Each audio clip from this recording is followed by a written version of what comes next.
So it looks like we are going live.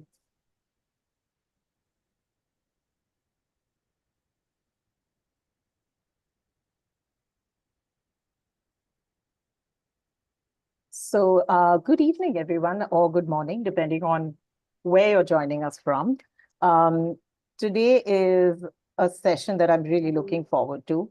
I am going to be having a conversation with a person who, is really a lovely and extremely personable uh, part of INSEAD's admissions and recruitment team.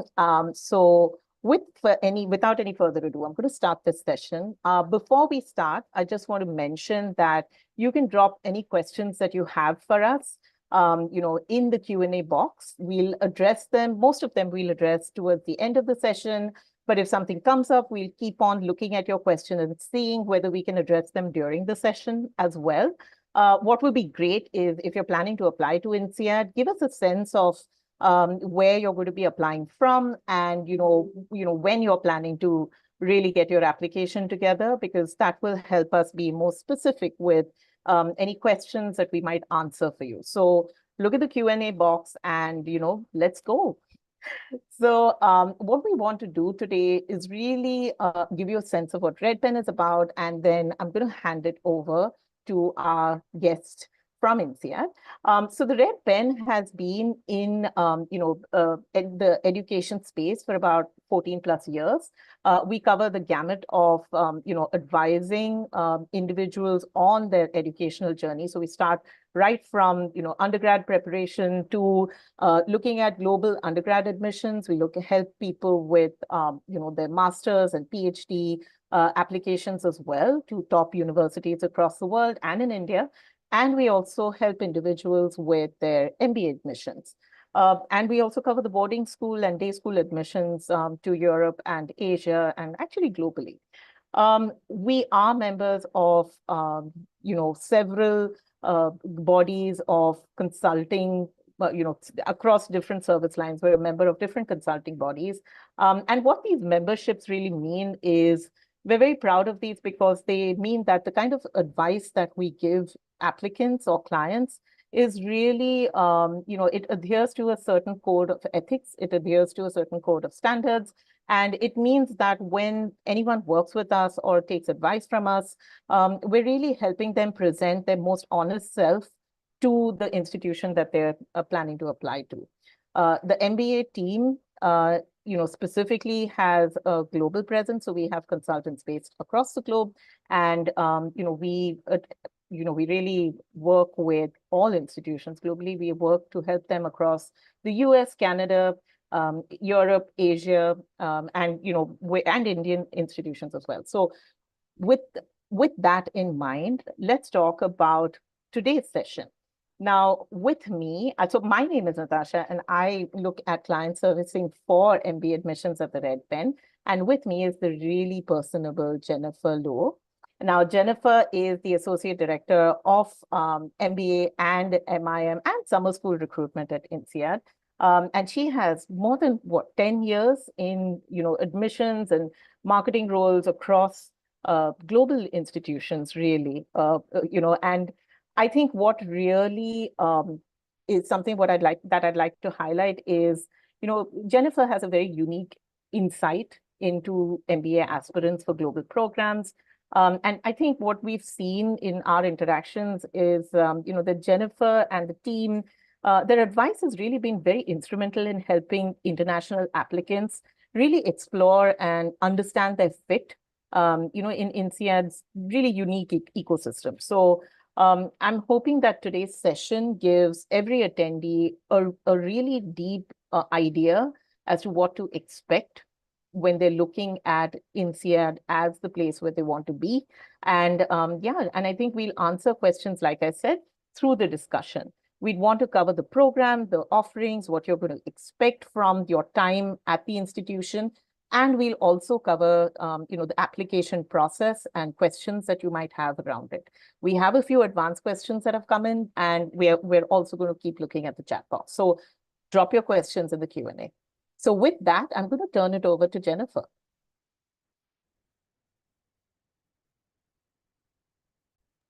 Thank you so much, Natasha, and then for the great start. And also hello everyone. And then I'm very happy today to be here and then with the group and then who are interested in finding out more about the INSEAD MBA program offerings, but also hopefully I will be able to give you some tips and then for preparing for your upcoming application if you are targeting the next fall intake and also for INSEAD specifically the January 2026 intake. So first of all, let me just go through a little bit general introduction about INSEAD, and probably you already know that some of the information, but I think it is still important, I think, to highlight as a private business school, the independent business school like INSEAD, the mission of the school. So INSEAD started in 1957, basically more than 60 years back in Europe, and it's the first business school outside of US and founded by George Torrio. So it is the father of venture capital in Europe. So after World War II, George Torrio actually moved back to Europe from Harvard Business School to found the business school for the world. So the mission for the school since then is always to bring together people, culture, and ideas to develop the responsible business leader who transform the business and society. This is super important as this is actually integrated in all our curriculum design and also how we want to nurture our candidates, students, and then become the future business leader. And also in the meantime, it's already part of the school culture and what we expect from our students and alumni in the future. So over the past 60 years, INSEAD has actually started from France, Fontainebleau, and now already become a business school for the world. We have our presence in all three continents. So in our Europe is the Fontainebleau campus, Europe. And also more than 20 years back in the year of 2000, we founded our Asia campus in Singapore. And INSEAD is also also the top business school that have both full-fledged campuses in Europe and Asia. This, I think, gives us a very in-depth collaboration with the companies and in both regions, not just about the presence in the world, but also it gives our students and alumni the extensive network and opportunities after they join the program. And in the year of 2010, we founded our Abu Dhabi campus in Middle East. So this is actually give our MBA students an opportunity to visit and then also spend probably 2 months for the August intake and then to be there to engage with the community and also the potential employers in the region.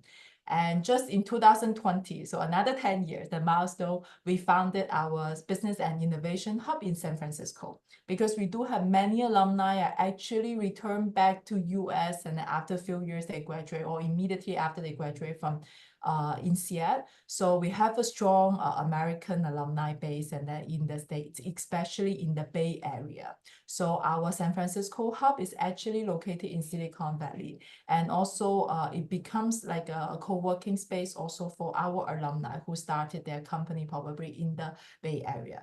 Though it is not yet used for the MBA study, but also it gives our MBA students opportunity to, when they visit to San Francisco, they can use the space to connect with our alumni there and also to have the engagement with the companies and then in US. So overall now we already have our business school alumni across 179 countries. Sometimes it's 180 countries. I think this is the biggest advantage of INSEAD. And then so if many of you and then will wonder, okay, what is the differentiator of INSEAD and other top business school? To be honest, I think all the top business school has the best quality of faculty and also the top quality of students. So for INSEAD, I think it's really the not just the global presence, but also the global network and the diversity in the class. And it allows you to form the global perspective. And also this network will help you in the future, not just for the first job after your MBA, but really the lifelong journey for your career opportunities. And recently, we also launched this very unique app, because I think in all the school, you may also find the directory. You can look for like which alumni in which region. But INSEAD, I think, is take one step forward. So we even connected with the GPS. So wherever you go, you open the app as an alumni, you'll be able to see who are the alumni just around you and then by distance. So it makes this makes super convenient, also accessible for our alumni network wherever you go in the future. And till now, so in INSEAD is also, we always focus on the business education. So if you wonder, okay, what type of program you can join, especially under the degree program, you can have a look at this chart. So we have a very clear cut in terms of like the different types of program tailored for your different career stage.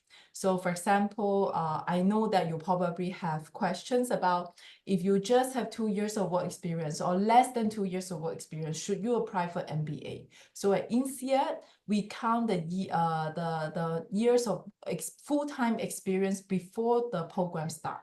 So you can see that if before the program start, you already have more than 2 years work experience, that yes, you can consider MBA. But if you're less than that, then you should probably consider the Master in Management. It's also a full-time degree program, but for the earlier career professional or probably the fresh undergraduate student. And MBA students, on average, we see our students have around 3 to 10 years of work experience. Of course, we also have some exceptional case outside of this range, but if you look at the average, it's like usually it's 3 to 10 years of work experience. So it is not minimum, but it is not maximum. But minimum is always you need to have more than 2 years of work experience. And beyond that, and then we have different types of executive master program running in a part-time modular basis. So if you really have more experience, and especially in the senior management level, I think we do encourage you to consider the executive MBA program, or probably if you want to focus in finance, that you can look for the executive master in finance program. And also we have the executive master in change. It is very good for those senior candidates, especially sometimes they already finished their MBA, but they still want to have a further degree, and in terms of how to change the organization through their personal change, I think this is something you can consider for. But today we will focus on the MBA program. So if you look at the key stats, so this is the average profile. Again, we don't want you to feel that, okay, you need to be minimum 23 years old or maximum 35 years old. So we don't really look at the age, because in different regions in the world, there are different types of experience. So in the class, we do have someone at 37 or 38. It's because they probably did that PhD before, or they have already done the military service. That's why I think they will look at, I mean, probably at the higher end when it comes to the age, but when you look at the work experience, that is something is more important. So we do want the MBA program to help you accelerate your career in the next 1 and 2 years. So you should choose the right program that at the right time. And in the meantime, for INSEAD, it's very unique, of course, if you want to differentiate with other programs, is that INSEAD has the shortest program in the world. So if you just want to take 2 years for a break and chill, and I don't think INSEAD is the best fit for you. Because for us, even we have very flexible curriculum that you can choose when to start, like in January or August. But the on-campus curriculum, it's always 10 months. So we are not able to extend the 10 months program to another 1 year, become a 2 years program. So this is something very unique, but it's also the strength of the INSEAD students as well after the whole year training. And of course, we have the most diverse class, that our students coming from more than 60 and 70 countries. And when I say the students coming from 60 and 70 countries, it doesn't mean their nationalities, because actually in many schools, probably you can also have different, like many nationalities in the class. But when you look at before the MBA, where they work in before, and then probably it was still majority are working in the same region or same country. But at INSEAD, you do expect your classmates that literally work or live in more than 60, 70 countries before they join MBA. This will give you the best learning experience sitting in the class, that you will really learn from your classmate, the world, the different types of business running in under different culture. So at INSEAD, you also have the flexibility to choose where to start. That means you can either start in Fontainebleau or Singapore. How to choose the home campus, the starting campus, is very important. So of course, if you don't really care about where you want to work or where you want to find your job, you just want to take this as your experience or international exposure. Yes, you can actually base on how you want to maximize your international experience to choose where you want to spend more time. But from a career perspective, we always encourage our students to consider where do you want to work right after your MBA.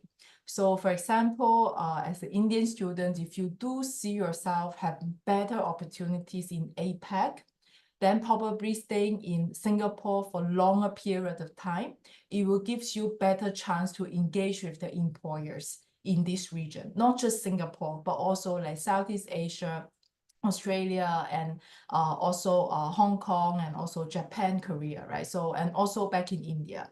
But in the meantime, if you think, okay, you really want to look for the opportunities in Europe, but you've never been in Europe before, and then probably you should consider to spend more time in the Fontainebleau campus. So during the program, yes, you can do the campus exchange, but it's still, I mean, the starting campus can help you to make sure you are able to spend more time in that campus. And also in the meantime, we have 2 intakes. How to choose the intake is also important. I remember there are always questions about for January, so you choose January intake or August intake. So I can tell you there's no difference in terms of admissions ratio, in terms of when you choose August or when you choose January. And usually our students, that if they choose January intake, that means most likely they only apply to INSEAD, because not many schools have the January intake per se. But August intake, because I'm sure you also don't want to only bet on one school, so that's why they want to apply to a few schools. So then the August intake, the timeline is more aligned with other school admissions cycle. But when it comes to your own consideration, that when INSEAD, a January intake or August intake, the biggest difference is that only January intake will have internship period. That said, if you really think internship is super important for you, and then you don't want to miss these 2 months for a summer internship, then you need to consider the January intake. And is it important for career changer? Yes and no. So yes, for those, if you want to really look for opportunities in investment banking and private equity or venture capital in Europe. Other than these 2, we haven't seen a huge difference between January intake and August intake when our students want to make the change, because it is not a compulsory part, and then for you to get a full-time and then offer and then in this industry. But of course, and also I need to remind, I think everyone is that, so some students will say that, or probably will hear from alumni, it happened. You choose the August intake and you think that because INSEAD program is anyway very short, so it's only 10 months, right? So you think that, okay, instead of finding a full-time job, I can still find an internship after the program.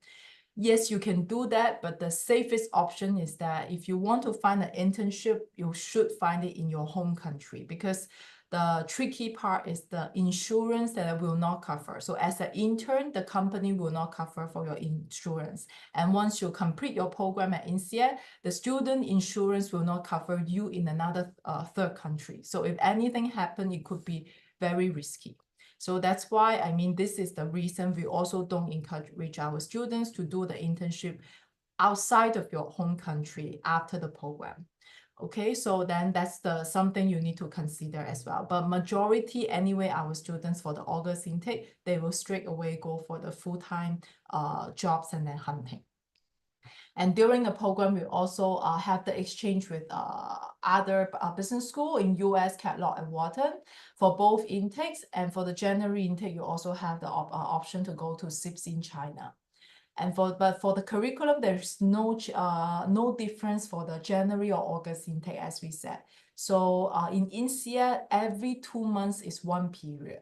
So the program, the curriculum actually starts in P1. That means for August intake, it will be September, October. And for the January intake, the P1 will be January and February. So then the same, P0 is always 2 months before the program start, but majority of these pre-MBA elements are happen online, and also you do it on your own. But if you look at the curriculum, it's very well cover all the general management courses you need to know, and then in the future. And the electives gives you the option to tailor for your future career interest. And we offer 75% of the electives, same electives in both campuses. So there's no difference that you start in Singapore or you start in Fontainebleau. And the campus exchange only happens after P3. So, and also for the August intake, you have the option to bid for the campus exchange in Abu Dhabi at INSEAD as well, but that is not the option for January intake. Okay, if you have more questions about the curriculum, I think you can leave the questions in Q&A and I can answer later.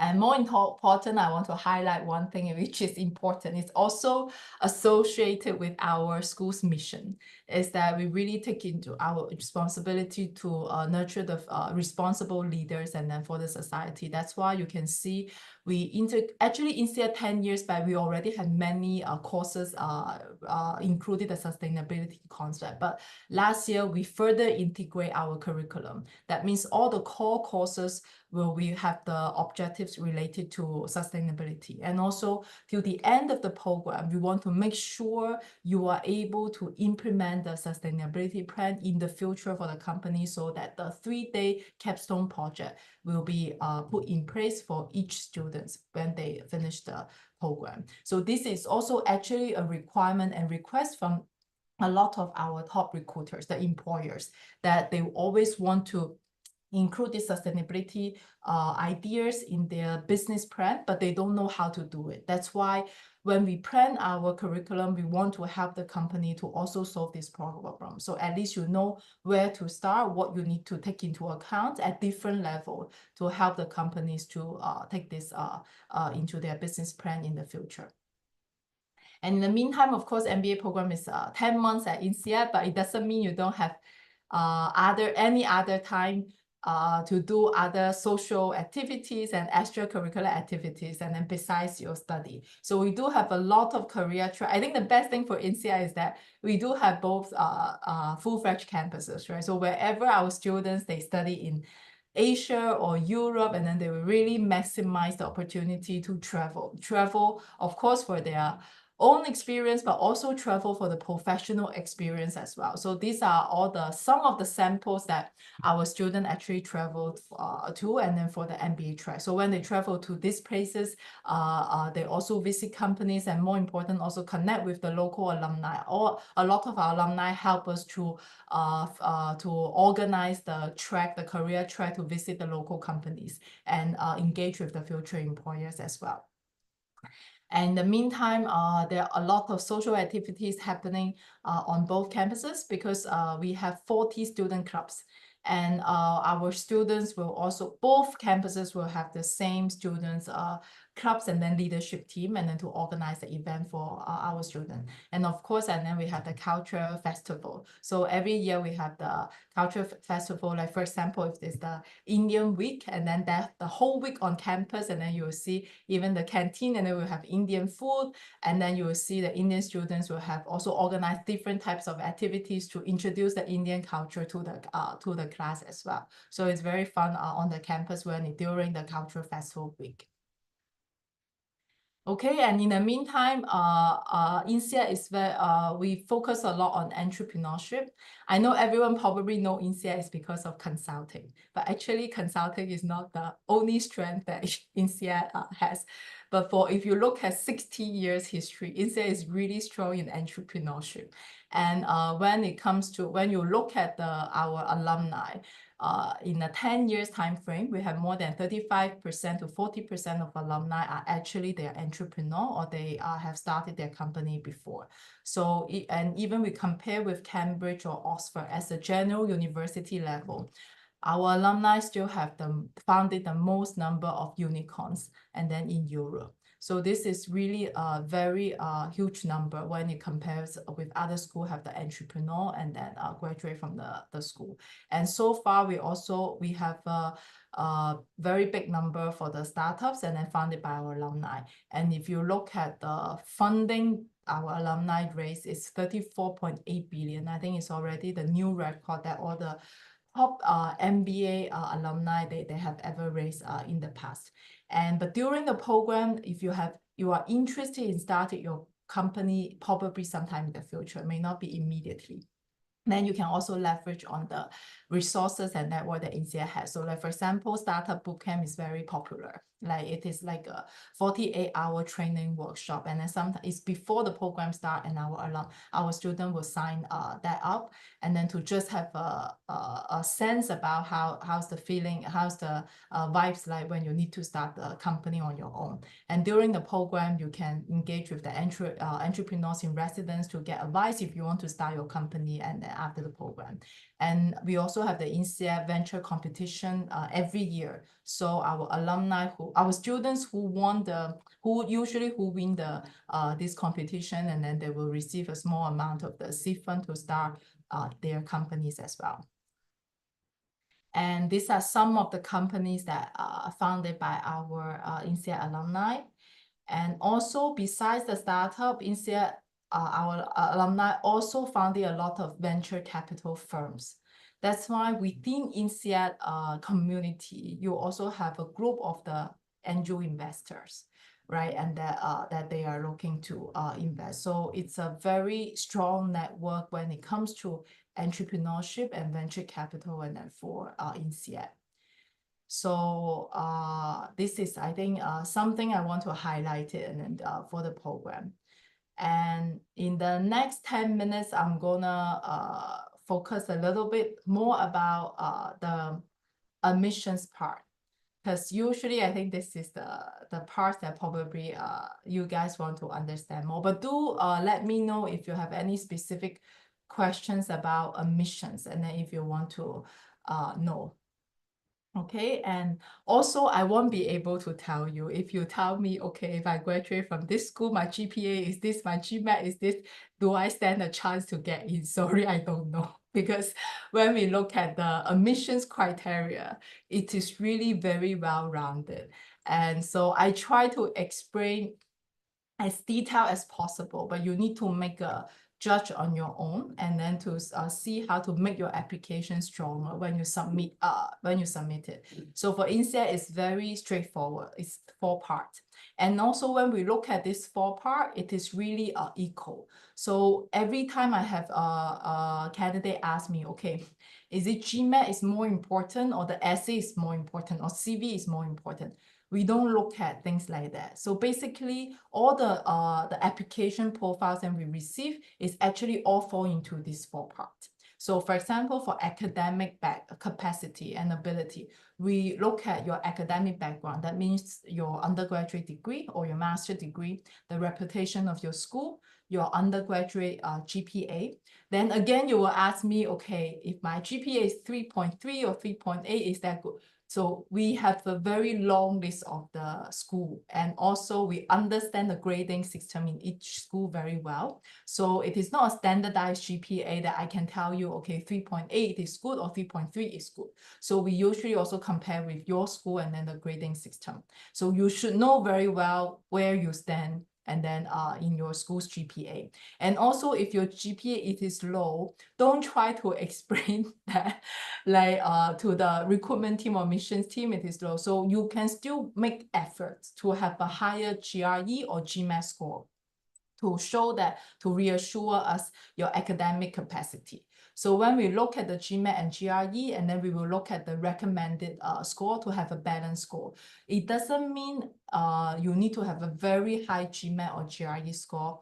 Again, I have questions that, oh, I'm an Indian male, and then do you mean that I need to have a very high GMAT?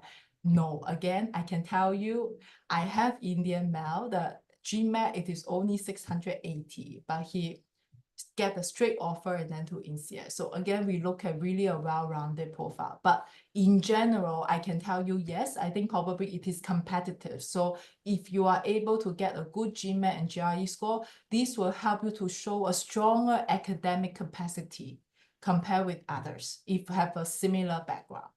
Okay, so later I will show you exactly what are the recommended range for the GMAT and GRE score. And also we look at that compared to your academic, the major, the undergraduate degree before. And when it comes to international motivation, this is very important for INSEAD. What we want to understand is that, do you already have some experience that interact with people from different culture? This includes the physical experience that you study or live or work overseas, but also if you don't have this experience, it is fine. But then you need to show, okay, how adaptable you are, and also how open-minded you are through the experience in the past. Like it can be you work with an international team, or it can be you you attended like the overseas conference, or you come across other culture, you're learning another language. Right? But if you really don't have any experience, like even go overseas or like working in an international team, then you need to leverage of the advantage of India, because in India is also a very diverse community, right? You speak so many different Indian language. Also in different part of India, the culture can be very different. So you try to highlight the adaptability and then from your past experience, because we believe that if you can adapt very well, you have a strong adaptability, it is easier for you to adapt in such a very diverse community. And also your self-awareness is important, and then to some extent, because you do need to react in a culturally sensitive way. And also you're able to accept different type of perspective when it comes to you. Okay, and contribution and leadership potential. This one I don't want to highlight too much, because to be honest, if you look at any top school, this is, I think it's a must, that it's just we use different way to figure out what you can contribute to the class. It's definitely is from your past experience. It doesn't mean you have to come from your professional experience, but also can come from your personal experience. Leadership potential can be shown from your own essays, how you manage the project, how you manage your team before, but also for younger candidates, those only have 3 years or 2.5 years of work experience when you apply. Under leadership potential, we don't expect you to manage a team, but you need to show us how mature you are and how you work with people across different seniority level. This will help us to understand actually you are mature, and then you are able to work in a group that probably the average years of work experience is from 3 to all the way 12 to 13 years of work experience as well. Okay, so all in all, I think each part of the application will help us to evaluate these 4 criteria. So from your online application, your GMAT score, and your GPA in the course, and also your motivational essay and recommendation letter. Recommendation letter will help us to understand your contribution and also the leadership potential. This year, we changed a little bit the video interview, and we have 5 questions. So last year, we only have 4. It's purely you answer. The oral answers is fine, but this year we reduced 1 motivational essay, but we added 1 question in the video interview that you need to provide a written answer.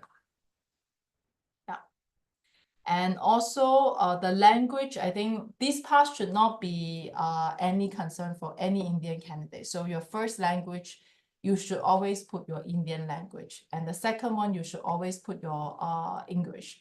And if you study in India, you don't need to provide IELTS or TOEFL, because we know that all the teaching medium in India, the undergraduate degree is English. So you don't need to provide any language test. But don't try to do it the other way around. So if you put your first language is English, right? I mean, the official language in India is also can be English. And then the second language, you put your Indian language. Then you need to provide a proof how good your Indian language is in oral and the written test. So I haven't seen anyone do that. So I don't suggest that you do that. Okay. And then in the meantime, this is like the first page of our application form. I explain the difference of 2 campuses, and our drop-down list will show you there's 1 more option, is either campus. Again, it doesn't give you more opportunity if you choose either campus. So it doesn't double the chance. So you really need to think through it, like where you want to start. Because if you put either campus, that means we will base on your whole application to decide, okay, which campus will be the best for you. Then once we decide, in the offer letter, you are not able to change it. And also, if you are not clear about how's the different campus work, now we also have a video integrated in the application form. You can click the link and know better. And the second part is the standardized test. So here you can see if you already took the old GMAT, then this is our recommended range. So we looked at the balance of your verbal, quantitative, and integrated reasoning score. And again, in the new GMAT Focus Edition, is also we look at the balance. So you can see that the quantitative and data insight, we recommend 66 percentile or above, and verbal is 60 percentile. But again, when we look at your GMAT score, we also look at your academic background. So for example, if your undergraduate degree is in law or art, so nothing related to any quantitative or the business subject, then we want you to actually make sure you are able to achieve a good score, the recommended score in quantitative and data insight, because that will help you to prepare for your future study at INSEAD. It's an intensive program. It's and also we want you to reassure us your academic capacity. Okay, and if you're taking GRE, then for the verbal and quantitative, that the recommended the percentile is 80%. So we don't only look at the total score, but more important is the balance of each part of the score. Okay, I hope this is clear. And then for the standardized test. And also, I think when it comes to the international exposure, so when in this part, you should highlight you have experience really living, studying, and working, traveling outside of your home, your own country. But again, even you haven't really been abroad, you can leave it empty, but you can mention, I think, your international motivation in your essay. So this is the language part. And for recommendation letter, we always recommend you to send out the link as early as possible. The moment you download the application form, I think you should fill up this first and click the link and then to your referee, because the earlier you send to them, they will have more time to prepare. How much time do they need to prepare for your recommendation letter? I think it's around less than 30 minutes, because it is not a long essay that we want your referee to write for you. So it's really some of the multiple choice questions and also a short answer of 2 to 3 answers. So they should be able to finish in 30 minutes.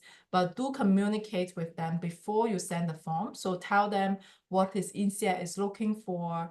And then also it's important to choose someone closely work with you and also understand your capabilities in the past 1 year. So that will be the best people, and then to tell us, I think, your leadership potential and also your contribution to the company and the community. Okay, and this is the job description. So this actually is not the essay, and it's really the job description, the question related purely to your professional experience. So you can see that the first question is a little bit overlap with your CV, but the difference is that we want to understand exactly, I think, what's your current job. So for those, if you just change your job less than 3 months, in this part, you can also mention your previous job. But if you're already in the current role for more than 3 months, then I think you should just focus on your current job. And if you are working in a smaller company, for example, also a startup, not the well-known company, I mean the international well-known company, before you talk about your own responsibility or your nature of work, you can also introduce your company first. Only one line, very simple, to just give the admissions committee a quick understanding about what the business is like and what's the revenue about. Okay, and the difference between these job description questions and the CV is that CV can only show us what you have done in each company and each role, but we will not understand why you make the change, right? Why you change job, or why you probably change in the company, and why you choose this industry. So here you will be able to show us every time you make the change, the rationale behind, and help us to connect the dots. Basically, you will be able to show us how did you plan your own career. That's why you need to do the MBA now, and how this be able to help you for the next step in your career. So that's why we don't ask you why INSEAD, why MBA. So when you tell us this, the thought, and then it should be a clear, the clear story about like why you make these choices. And also sometimes it's when you write this essay, you realize, okay, maybe next year you should not do an MBA or you should not choose INSEAD. It is very common because this is a self-reflection journey to help you understand yourself better. And for the motivational essay, the first one is always about yourself. So you should really think about what do you want to introduce, how do you want to introduce yourself to people you don't know. It is not very long, 500 words, but then you need to choose the examples that really significantly influence you. And I know I saw one question and then from the Q&A just now, even the second one, should the story and then something professional or personal? We actually, whatever we want to know is already stated in the question. If we haven't highlighted this should be professional or personal, that means it's purely up to you. What we want to know is just who you are as a person. So I think everyone's the journey is different. So you need to choose the experience you think that really deeply influence you and also shape you become who you are today. For the second one this year, we changed the questions a little bit. So last year, we asked you about the achievement and also the failure. But this year, we removed the first half. We want to focus a lot more on the situation where you fell, because we believe that this will be able to show us your resilience and also what your learning experience from your previous failure. So it doesn't mean that you have to be always successful. Of course, when we evaluate the profile, and it is always we believe that your past success will be a good indicator of your future success. But how you become success, this journey is important as well. So how did you learn from your previous failure? And then you grow from there. So this will be a good indicator to tell us and then how to learn from the past. And for the last one is really optional. So if you have anything more to tell the admissions committee, you think it's very important, that you can highlight here. So this go back to the GPA problem. So I do see students, if you really have a low GPA during undergrad and there's a specific reason, not because you didn't study well, or not because you didn't it's just purely probably you didn't perform very well during the undergrad, and you can explain here. So probably what did you do, and then what's the reason, and then what did you do extra on the extracurricular activities that's why probably it impacted your GPA, but on the other hand, you grew from other areas. So this is something you can explain, but also not just the GPA. If there's anything else you want to tell us, and then you can also mention in the optional essay. Yeah, the CV, I think it's just something you can take a look, take it for reference. But so far, I feel most of the Indian applicants, the CV is quite good. So you can take it, you can download from the website if you want, but this is not really like a standardized template you need to follow. I think more important, is a video interview. So for video interview, you can practice multiple times, but just get yourself familiar with the environment, but don't over practice. And also I know for Indian candidates, English is not your problem. Okay, so I will never question, okay, your English level or that. But again, it doesn't mean you do very well during the video interview. So for video interview, we really want to understand your thought, and also if you are able to articulate very well in a concise way. So you imagine in the future in the class, so we expect everyone to, very engaging. So we want to have a very engaging classroom. So that means we expect everyone to share your idea and then to speak up in the classroom. But in the meantime, there are 50, 60 students in the same class.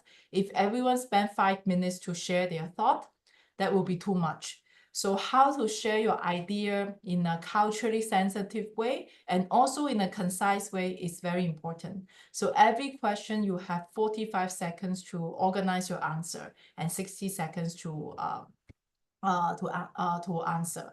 And for the written answer, you have 5 minutes to type your answer. So we really want to understand, your answer in a very authentic way, because during the video interview, you cannot use ChatGPT. That's why I think we believe that the answer should be authentic. And again, answer to the questions that is there any difference in terms of admissions ratio in each round? No, it is completely the same.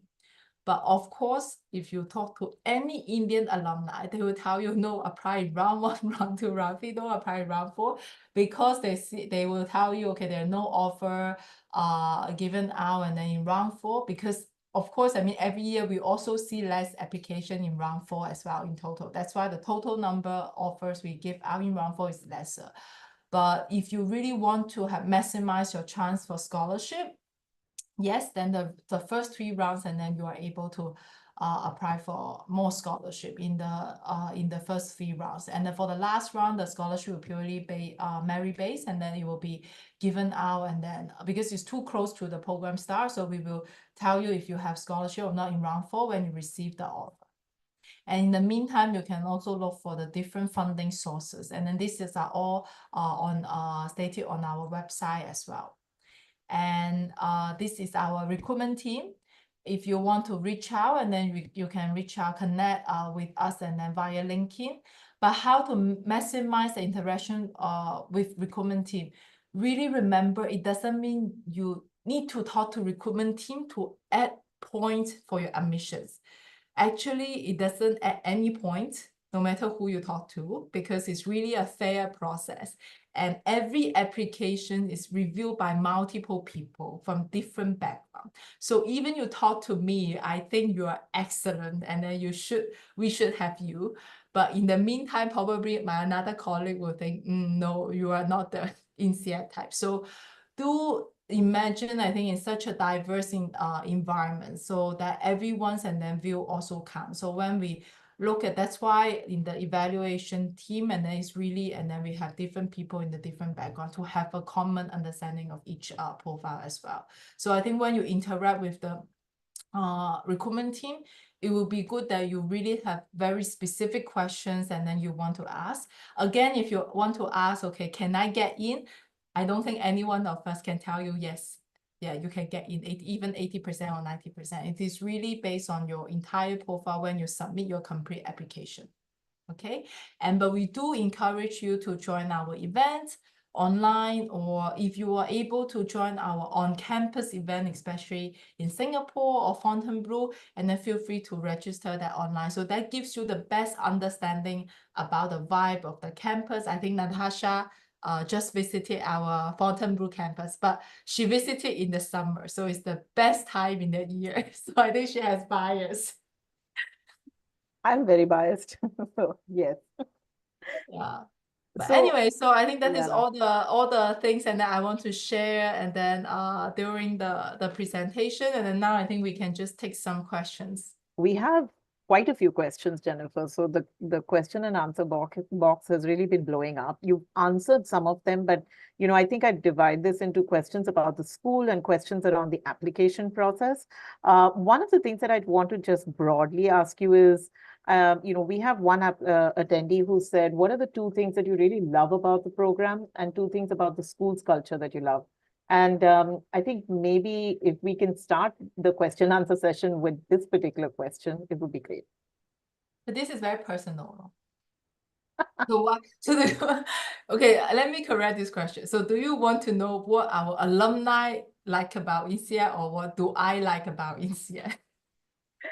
So, honestly, I think I would reframe it to say, is there something about the school's vibe that you'd want to highlight that, you feel that people need to kind of understand, like what sets it apart? And I think, visiting campus gave me a sense of just that close-knit community and the enduring connections that alumni have with students. And that was really in evidence everywhere. But maybe that's my contribution to this answer. But if there's anything else that you feel that students really need to know about the vibe there. Okay, I think let me answer from two perspectives. Okay, I think more relevant to you guys is like how really especially our Indian alumni, and then they like about INSEAD and also the vibe.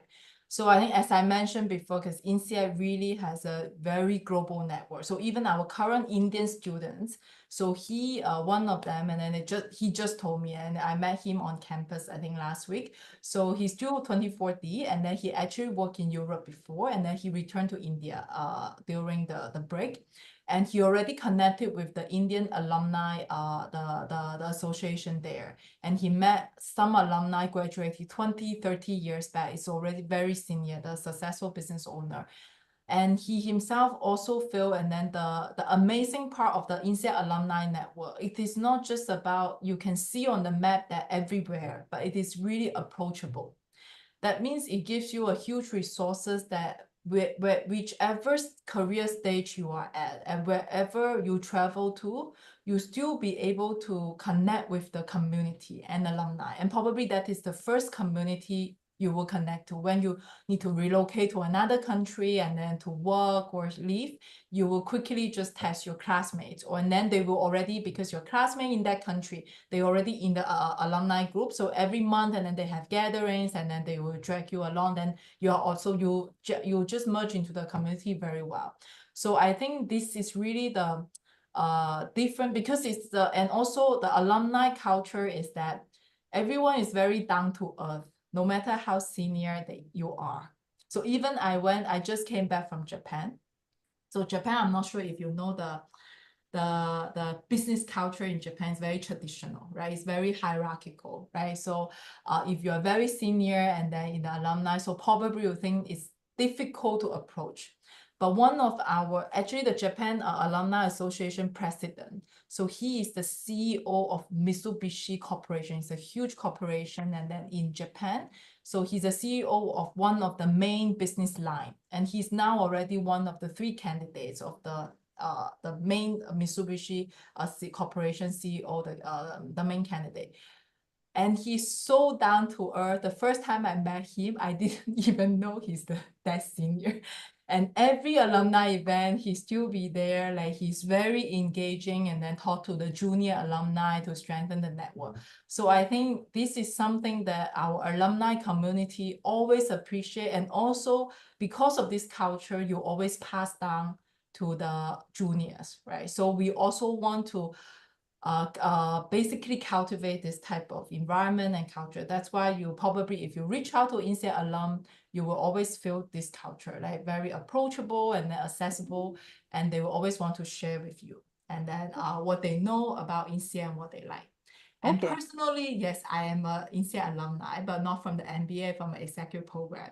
After I joined the 3 weeks intense, super intensive, and then courses and then at INSEAD, and I finally understand and why the student keeps saying that, okay, it's really intensive, and then you need to be so busy. And more important is that I finally understand why they always say this is the best year of my life.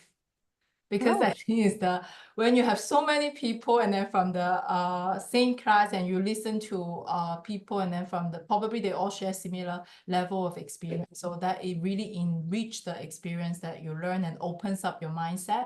And also the 10-month program, so mine is 3 weeks, even shorter. 10 months program really gives you the best bonding, because you reach the peak at your honeymoon period, and then you need to break up because you leave the program. That's why you always want to gather together, and then so it strengthens the connection with each other. Okay. So Jennifer, we have quite a few questions around eligibility. So I'm going to look at the ones that perhaps we've not tackled in some form during the presentation. So one question is, are you allowed to reapply for the Jan 2026 intake if you've not been successful in the August 2025 intake? Yes, I mean, you can definitely reapply, and every year we do have successful reapplicants every year in every intake, but we don't want you to waste your money, you know that. Okay, this one I also answer the same question I saw, do we have application fee waiver? Sorry, we don't have application fee waiver. That's why when you reapply, you need to make sure, okay, you are able to show the significant difference in your application and then why you think your current application is stronger than the previous one. If you completely, if you just submit the same application, I don't think you will get admitted in the new intake. So do take advantage of the optional essay to explain why you think your new application is stronger. But then also look at ways to improve your application apart from attempting the optional essay. Okay. Another question is, apart from a higher GRE score, are there any other efforts that a candidate can take to show academic ability if they have a low GPA?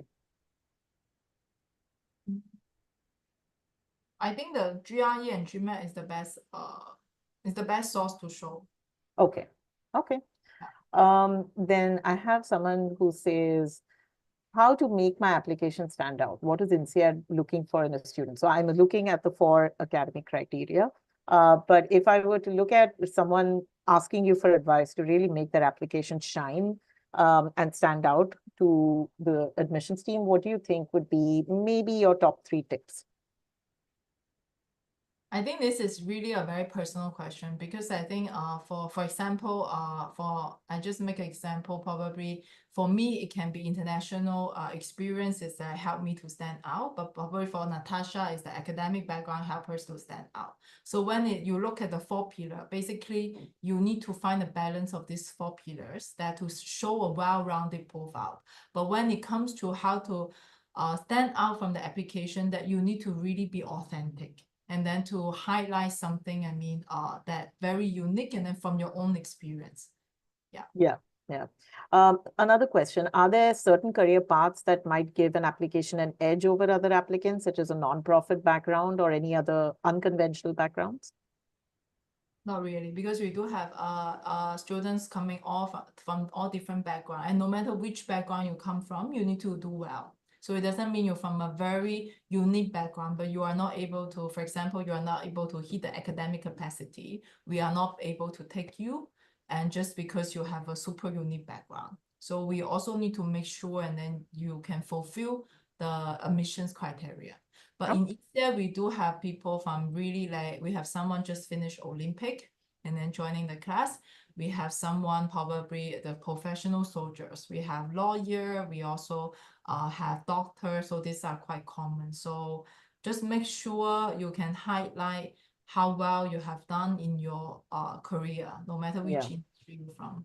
And I think social impact, because that was the orientation of that question, I think social impact and non-profit backgrounds are also something that INSEAD sees a lot of as well, right? Yeah. Another question, is it common for people with previous different master's degrees to do an MBA, and also is 30 too late to do it?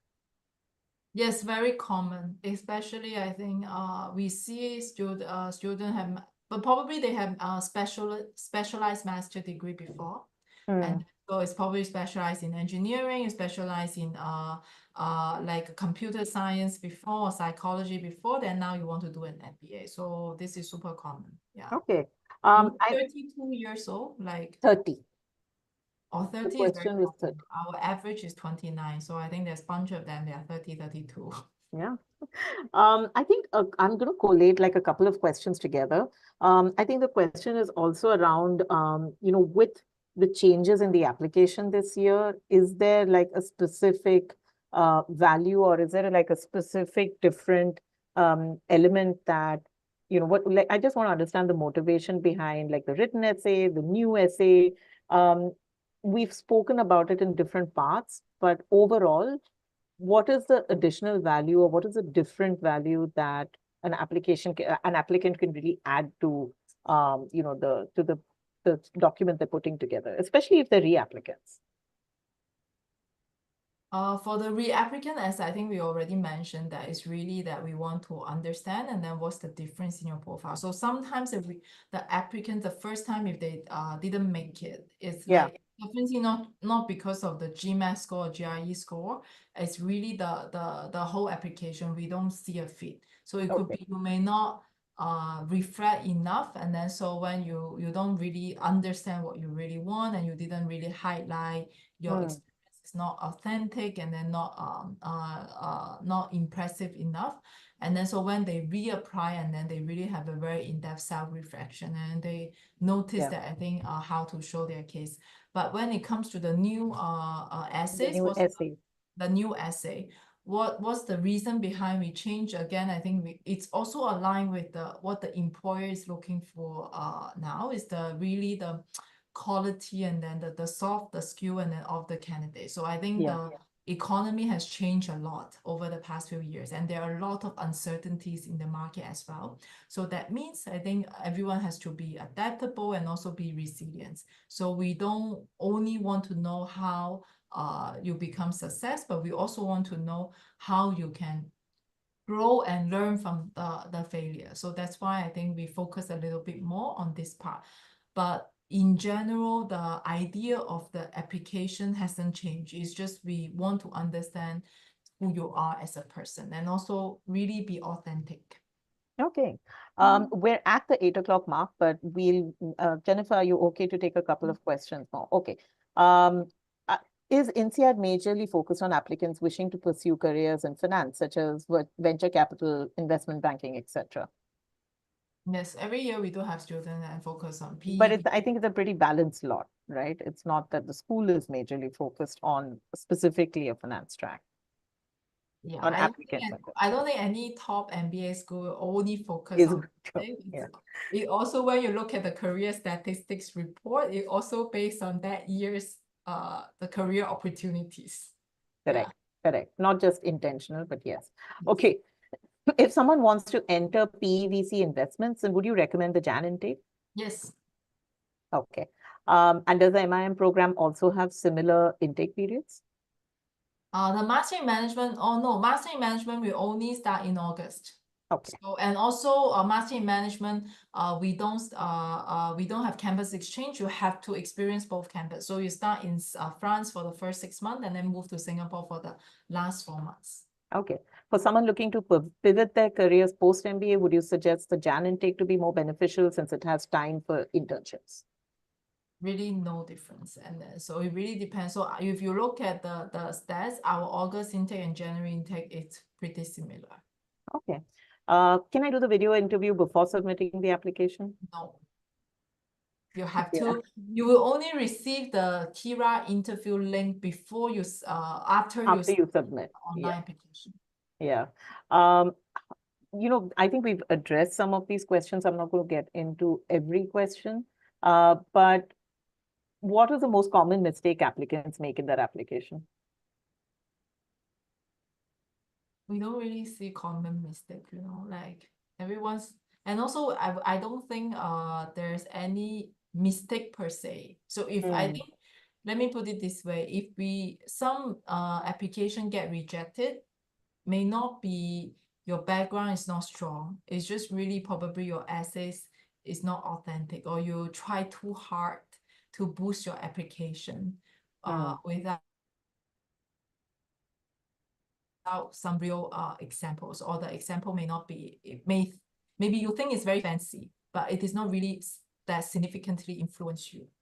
There are a couple of questions. Again, I'm just going to crunch them together, that given the current political as well as the economic conditions, a job market crisis in Europe, do you think, do you have views in terms of how people can plan, or how people should view looking at an MBA in Europe? Because I'm guessing opportunities are global, they're not necessarily Europe-centric. So is there a view on that people should be aware of when they're applying to INSEAD?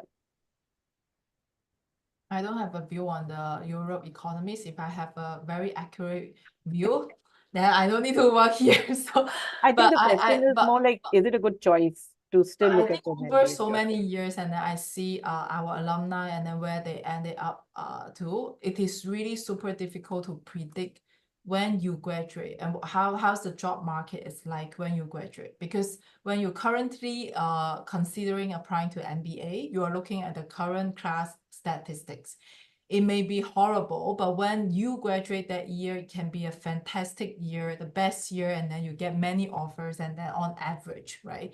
So I think this is something is difficult to predict. That's why what I always suggest is that when you plan your MBA, really look at your own career timeline. Is it really, think about next year, if you don't do an MBA, is there anything else in your career can give you a better exposure? If then you decide, okay, this is the best time to do an MBA, you should go ahead. And during the MBA, if you are able to get in any top MBA program, do leverage on the network and resources as much and as possible. That means you need to be ready. Don't think that you get into a top school and you are done, and then the opportunities will come to you. It never happened. So be ready on your end, maximize the opportunity, engage with the whatever community you can get, and in the meantime, be ready for change. Because you probably have a clear plan when what you want to do, but when you graduate or during that year, something may change, market may change. Be open-minded and adaptable. It's very important because it does open up a lot of different opportunities for you. And when you settle in your first job, don't think that is always your end goal. So because I think any top MBA program will give really a good network and resources that you can leverage for a much longer term. Yeah. I think for anyone who's posted a question post 7:40 or so, a lot of this has been addressed in the session. So what I would suggest is you can post a session, like log on to our YouTube channel and go through it, because there's a lot of information that Jennifer's already given to answer this. Just, I think, two last questions. One, someone said that they're learning French. They plan to give their A1 exam. Is this something that needs to be highlighted in the application, French proficiency? No, right? You can mention on your CV, and also you can also mention on your optional essay. So give us a sense that, okay, you are learning another language. Yeah. And yeah, I think applicability would also be important, not just that you're learning it, but how is it important to what you plan to do? I think that might be a great way to look at it. I think I'm going to take just one last question. I think a lot of questions around career paths. So my question to you is, Jennifer, if people want to reach out and ask questions which are very specific to their profiles, how would you recommend that they reach out to the team so that they can have more specific questions or conversations? Yeah, so we do have like a team, the recruitment team, and then can answer your question, or probably you can schedule a call. And then should I pass the contact to you, Natasha, and then Yes, yeah, you so could. then I can probably pass the contact into Natasha, and then you can reach out to our mailbox, and then so you can schedule request for a call, and then to have a quick discussion on your profile. That would be great. You can put the ID over here in the chat box, and we can then circulate it. So if you have a minute, Jennifer, do you think you can just add if any ID to the chat box? Yes, so let me just quickly copy and paste.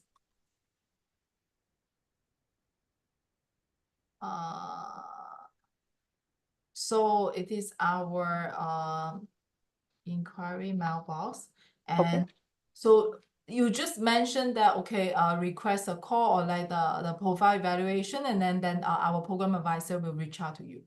Okay, thank you very much for that, Jennifer.